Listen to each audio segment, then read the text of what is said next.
Does your family mean everything to you? But do you find that you're spending way too much time away from them? I've been there, staying busy and telling myself that I'm focused on the future, building stability, comfort, and options for later. In my mind, I'm like, I'll put in the effort now and we'll enjoy it down the road. And honestly, that logic makes sense. What I didn't notice was how much of my life I was actually living in the future, always planning, preparing, and looking ahead. But life has a way of slowing you down. My youngest boy was in the hospital for a bone marrow transplant. That required him to stay in the hospital a number of months. My wife and I were living there in the hospital with him in shifts, like 36 to 48 hours at a time. Our other two boys were staying with family and friends. There's nothing like having a good village. One night, I came home alone, unlocked the door, turned on the lights, and the house that felt like progress suddenly felt strange. Not unfamiliar, just off. It was quiet in a way that I wasn't used to. I didn't feel like I belonged in the space. Man, I remember thinking, I don't want to be here without my family.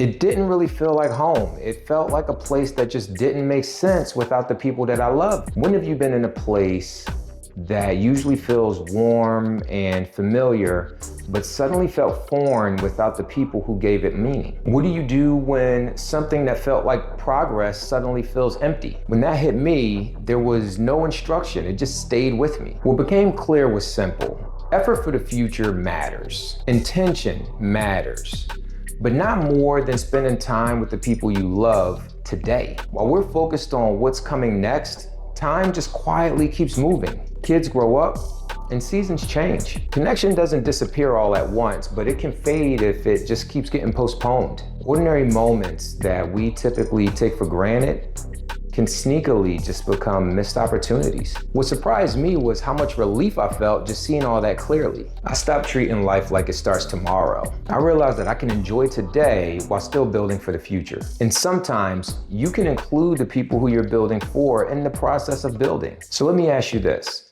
What meaningful experiences are happening right now that could be easily missed while you're creating meaningful experiences for the future?